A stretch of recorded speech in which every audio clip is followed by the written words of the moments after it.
Halo Sobat Taktik Inside Bola ID. Kali ini kita akan mengupas tuntas laga Indonesia versus Jepang yang berakhir dengan skor mencolok 6-0 dalam lanjutan kualifikasi Piala Dunia 2026. Dari sudut pandang taktikal, laga ini bukan hanya soal skor, tapi juga bagaimana kedua tim mengeksekusi rencana permainan mereka. Kelebihan-kelebihan Jepang yang begitu dominan, serta apa saja yang bisa kita petik untuk mempersiapkan diri menghadapi babak keempat nanti. Yuk kita bedah secara mendalam. Sebelum kick-off, Jepang datang dengan status unggulan mengandalkan skema 3-4-2-1 khas Moriyasu.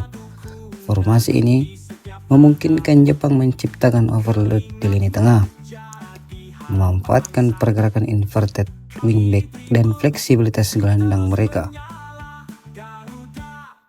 Sementara itu, Indonesia di bawah Patrick Kluivert memilih bermain dengan blok rendah dengan formasi 5-4-1. Fokusnya adalah menumpuk pemain di lini belakang untuk meminimalisir penetrasi di half space dan zona area kotak penalti.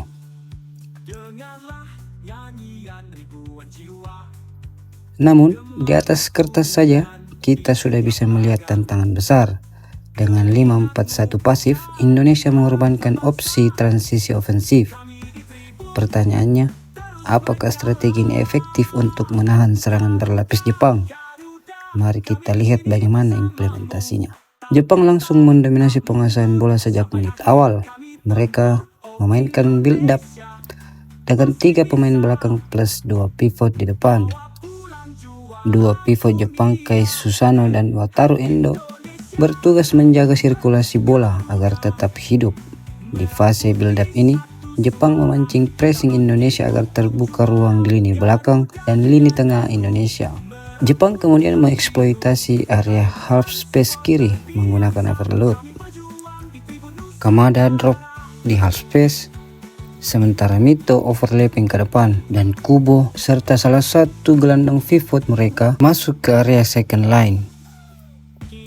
Dengan rotasi ini, Indonesia kerap kehilangan keseimbangan saat shifting. Hasilnya, gol pertama Jepang lahir dari overload ini.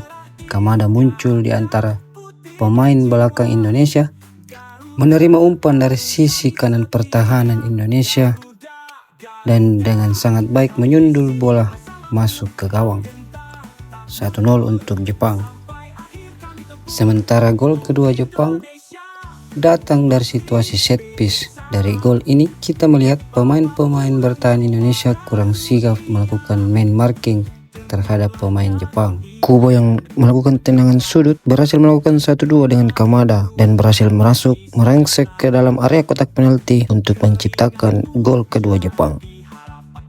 Di pertandingan ini terlihat Jepang benar-benar ingin mendominasi laga. Mereka bahkan mengumpul pemain-pemain mereka di area half space. 3 center back mereka bahkan maju sampai area lapangan tengah untuk mensupport gelandang-gelandang mereka guna untuk mempercepat sirkulasi umpan pendek dari kiri ke kanan ataupun sebaliknya untuk mempermudah masuk ke area pertahanan Indonesia. Gol ketiga Jepang datang dari kesuksesan para pemain Jepang merusak shape pertahanan pemain-pemain Indonesia. Takefusa Kubo yang berada di kelebaran berhasil mengirim umpan ke pivot mereka Kai Susano sebelum kembali kepada Kubo yang mengantarkan umpan kepada Kamada yang sukses melewati 2 pemain belakang Indonesia sebelum menceploskan bola ke gawang Emil Audero.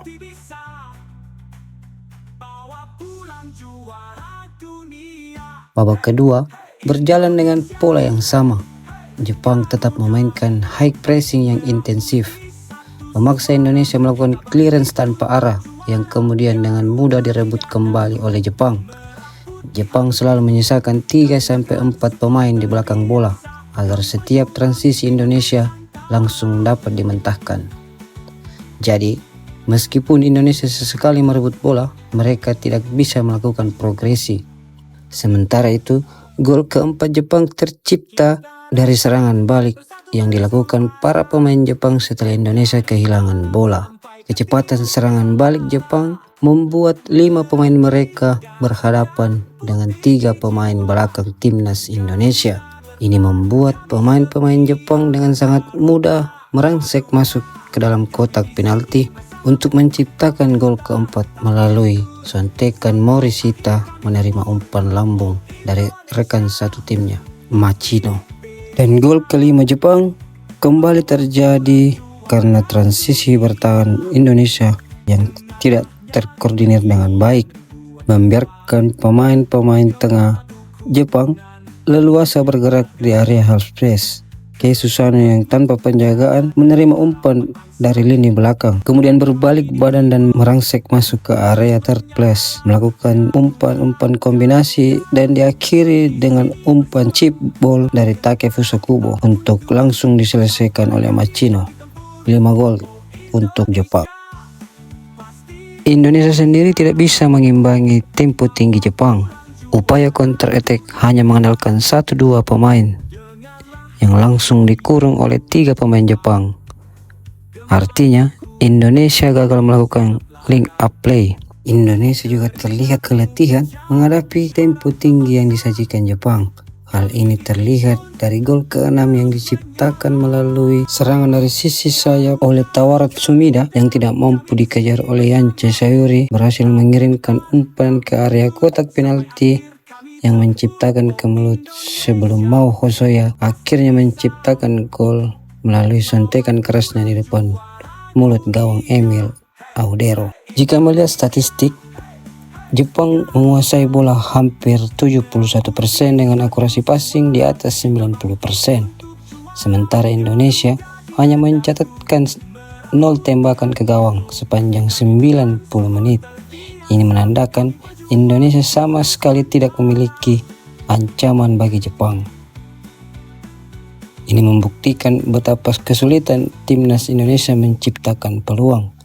Jepang sendiri mencatatkan 22 tembakan dengan 11 on target. Ini memperlihatkan kualitas finishing dan penetrasi yang sangat efektif. Pergerakan off the ball Jepang luar biasa. Mereka selalu menawarkan opsi passing, sehingga sulit bagi Indonesia menebak arah serangan. Dari sisi Jepang, Kamada menjadi player of the match. Ia bukan hanya mencetak 2 gol, tapi juga menjadi kunci dalam build-up dan attacking pass. Di Indonesia, Emil Audero sebetulnya sempat melakukan beberapa penyelamatan penting, namun 6 gol tetap menunjukkan ketidakberdayaan di hadapan intensitas Jepang. Untuk menghadapi babak keempat kualifikasi Piala Dunia, pelatih Indonesia Patrick Kluivert masih memiliki banyak PR. Dengan mempelajari detail-detail ini secara serius, Indonesia bisa lebih siap menghadapi tim-tim kuat lain yang menanti di babak berikutnya. Demikian ulasan taktikal ala Inside Bola. Kalau kamu suka analisis mendalam seperti ini, jangan lupa share dan diskusi di kolom komentar. Dan jangan lupa tekan tombol subscribe dan like. Sampai jumpa di analisis berikutnya.